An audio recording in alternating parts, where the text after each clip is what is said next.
Man, the internet has been crashing and burning ever since Devin Haney got his ass whooped by Ryan Garcia, and rightfully so, because most people pick Devin Haney to win this fight, and probably in a spectacular fashion, man. But it didn't happen.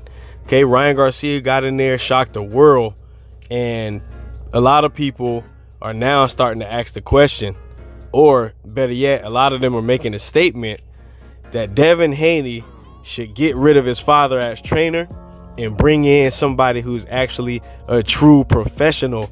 And I want to give my thoughts about it and everything surrounding it right here on Gym Boxing. Much love, peace, and blessings to all the brothers and sisters that's been rocking with me from day one.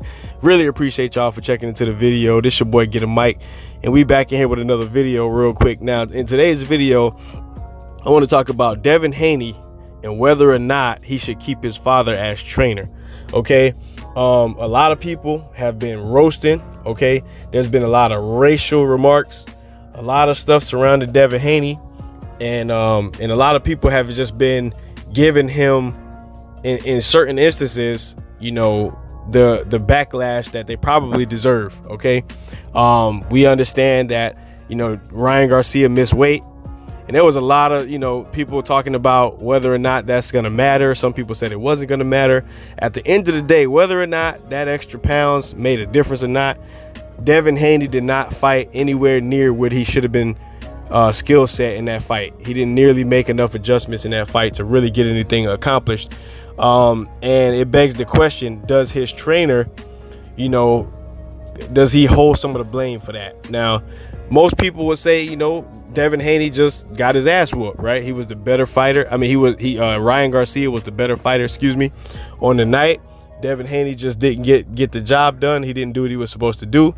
And it was just simple and plain. You can't blame nobody else. You got to blame Haney for what he did in the ring. He was in there. Nobody else was in there with him. It was just him versus Ryan. And there's no excuses on that. He just got his ass whooped. Ryan was a better fighter, and end the story. So yeah, you can make that argument real quick. But one thing I do want to say is, also to go along with that, we understand that people that boxing trainers and their team have a lot to do with the game plan coming into the fight, and also the game plan, the plan B, C, and D after the fight gets started, depending on what's happening in the fight. What is your corner telling you? What is your trainer explaining to you about what he see in the ring that you can do differently? What adjustments needed to be made in that fight versus Ryan Garcia?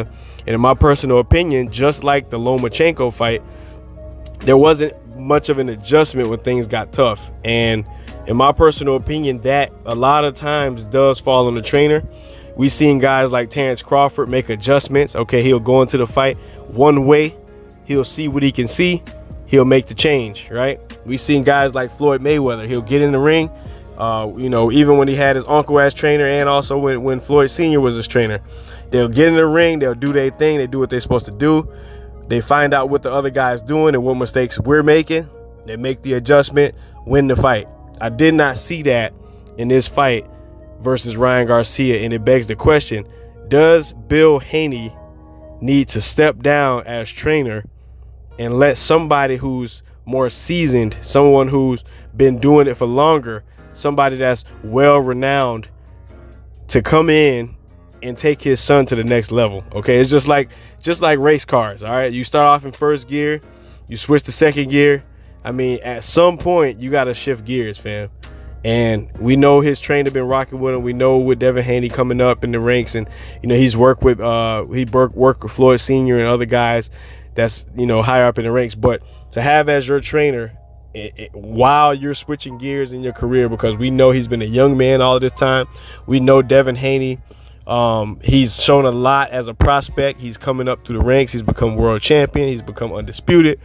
Some might argue with that, but he's become undisputed.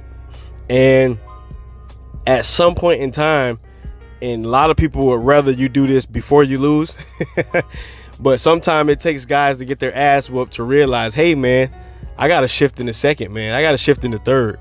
Okay, I gotta make a change. I gotta do something different now. I can't do things the way we once did it in order to maintain this level of greatness and to get to new heights to become a Hall of Famer, things of that nature. You got to shift gears, you got to move, and you got to shake, and you got to do things differently, man. And I think, in my personal opinion, I think it may be time for Devin Haney to shift gears with his trainer. But what I want to say before I go into detail and before I get deep into why I think that, which I just kind of went over that, but one thing I do want to say is I got pros and cons with Devin Haney's father. Okay, I'm always the type of person that really enjoys, or I really appreciate when a father got his son's back. Okay, that's his job to do that.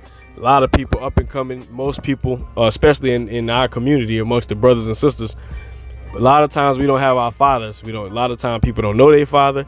A lot of times people's fathers are not there for them. They're not supportive.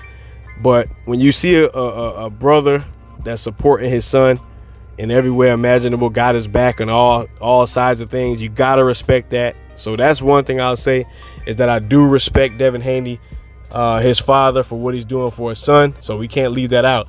Now, with that being said, I also do understand that when your son starts to grow into a man, especially of a guy of his magnitude at the highest level in boxing, I think at some point in time you have to kind of step back into the shadows a little bit, you know. And I think he's too much in the front. Okay, he's acting in a way where he's like they would say, he's living his life vicariously through his son. But I think what it is that as we grow older, as our sons grow up into grown men and we become elders, it's really time to change your method of how you support your son. Okay, you're supposed to be there for what is the term they used to say back in the day? The young men are for war and the elder men are for counsel. I think a lot of times when we become elders in our communities, we got to become counselors to the young men. We don't have the strength that we once had. We don't have the speed that we once had. We're not the athletes anymore when we become elder men and our sons become young, strong men. It's time to start to lead them and guide them in ways that, because they're still younger, they don't have that knowledge yet. They don't have the understanding of how to move and shake with the wisdom that you should have. And in my personal opinion, with Bill Haney, I think he needs to step into a different role than the out on social media, the arguing on the front line with his son. I think he needs to leave that fiery stuff to Devin Haney, and he needs to step back and do a more counseling role like some of the other fathers in or around the sport, where they're sitting back and they're telling their son, hey son, this is how you move, or hey, this is how you move. This is where setting your son up for success is cool, but you still have to do it in a way where you let him do the fiery stuff and you consult him from behind the scenes or a little bit back in the shadows. And I think that's one issue that I think a lot of people got with him, including myself. But I do think that there are better trainers, okay, out there than Bill Haney, because I did not see a lot of adjustments being made in that fight. Okay, and I think that's one of the main things. If you have to ask me, hey Mike, why you think Bill Haney shouldn't be his trainer no more? Because I didn't see a lot of adjustments, man. And I'm not too sure that this guy is telling Haney the right things to do in the corner in one of the biggest fights of his career. Okay, on such a big scale, so much at stake. I would have liked to see a lot differently. But that's my thoughts, man. You guys let me know how you feel down in the comment section. If you disagree, agree with what I'm saying. I know I'm yapping a lot, but I just wanted to get in here and give my thoughts. And also, I see a lot of people talking. I also seen Bill Haney come out on social media and went live and was basically saying that they good to go. He says that Devin Haney is going to take a break from boxing. And, you know, he basically said he ain't hiding and he's out here in the front. But I think a lot of people want to see him, you know, come sit down and take responsibility, you know, some of the responsibility for your son's loss, and sit down with real interviewers and real journalists and answer some of the tough questions, man. I think people respect that a lot more than just going live and avoiding the criticism and then just basically saying, I ain't hiding, my son gonna take a break. But that's kind of like, you know, still kind of like hiding a little bit. But but anyway, that's what I got for this video, man. This your boy Get a Mic. Let me know if you agree, disagree, all that good stuff. Smack the like button. Follow me on Instagram, Twitter, all that good stuff. Nah, I don't got none of that stuff. But much love, peace, and blessings. This your boy Get a Mic, and I'm out of here like last year. Peace.